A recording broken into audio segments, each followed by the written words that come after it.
Hi and welcome to The Winning Factor. I'm Alan Aitken, and on this show each week we take a look at some upcoming races in Hong Kong and we try to isolate an aspect of the race that we might look back on later as having been crucial to the outcome. Well, a change of pace this week in Hong Kong, Saturday racing this week, and the first one we're going to look at is race 2 and our winning factor here, the map. Now we take a look at the field, only a small one, and we'll talk more about that a little later. But a number of chances, and Pinghai Treasure looks fitter for one run from a break. Quite a lengthy break, clear choice. He's racing consistently. London Lucky Star, I'm sure his supporters last time are still crying over his misfortunes. And a better draw also looks to give a very good chance to Touch of Luck from the John Moore stable. And as luck would have it, those 4 horses I've mentioned there as the main chances all met in a race last month over the same course and distance with a full-sized field of 14, and we're going to take a look at their performances there. So there's a little bit to look at with 4 horses. This is race 586. Now, first of all, I want you to take a look at London Lucky Star in light blue colours. Back in the field, he gets a check early and clips heels, nearly comes down soon after the start, then gets back. He runs into a bit of trouble later on in the race.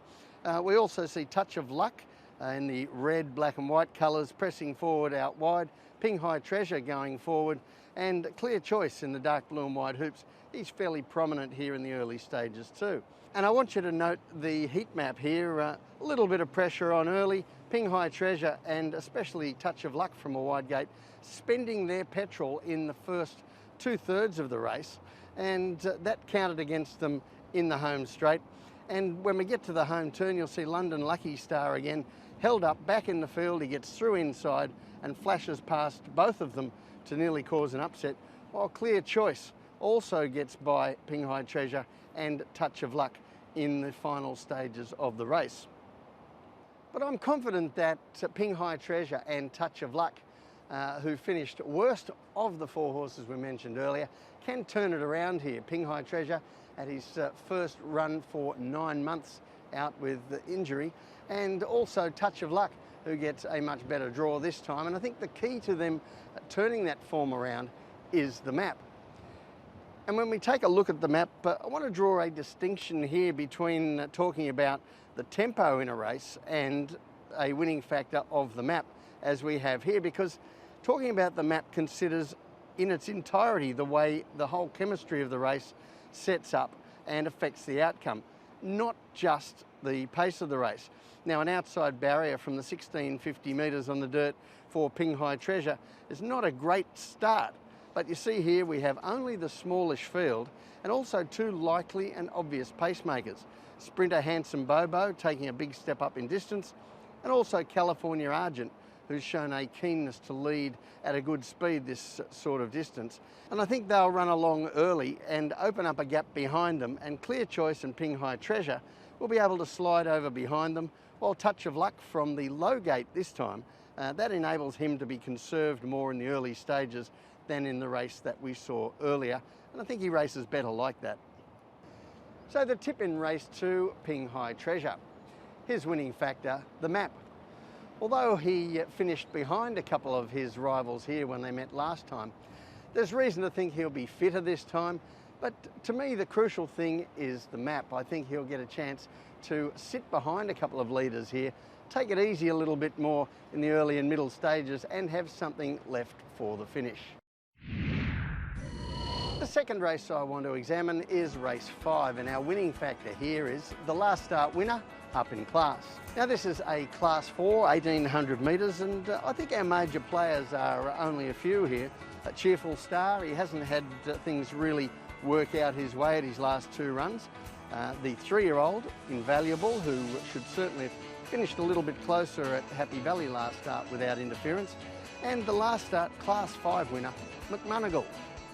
Well, I think they all have winning chances. I want to focus on the last start winner, who rises from Class 5 into Class 4, McMonagle. And while I've highlighted winners up in class before as a good factor in Hong Kong racing, I think McMonagle represents a particular kind of horse going up in class, in that we get these imported horses who've shown form elsewhere and for whatever reason don't fire early in Hong Kong and then click as time goes on. And I want to show you a graphic of McMonagle's handicap ratings here. As you can see, when he arrived 2 years ago in Hong Kong, he actually came from Ireland as a winner and a potential Derby hopeful for John Moore, and the handicapper in Hong Kong thought he was worthy of a Class 2 handicap rating of 80. Now, as we often see, some previously raced horses don't cope well with the change of environment. They don't perform, especially off a Class 2 starting point, and some of them never really adjust, but some of them we see do click after some time to acclimatise, and they start to reveal again that ability that the handicapper so respected in their early days. So as you can see here, McMonagle's handicap rating dropped from 80 all the way down to 31 before he started to turn it around with a shock win earlier this season, and now he's climbed up into the mid-40s again, which puts him well up into Class 4 again now, but I think he's going to handle that on the basis of his latest Class 5 win.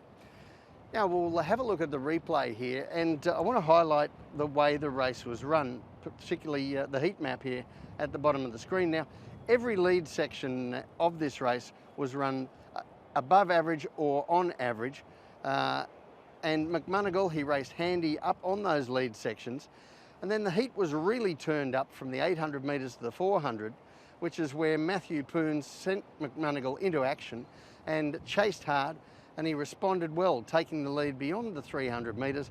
As you see here, he clears out and did not look like weakening despite making that longish finishing run.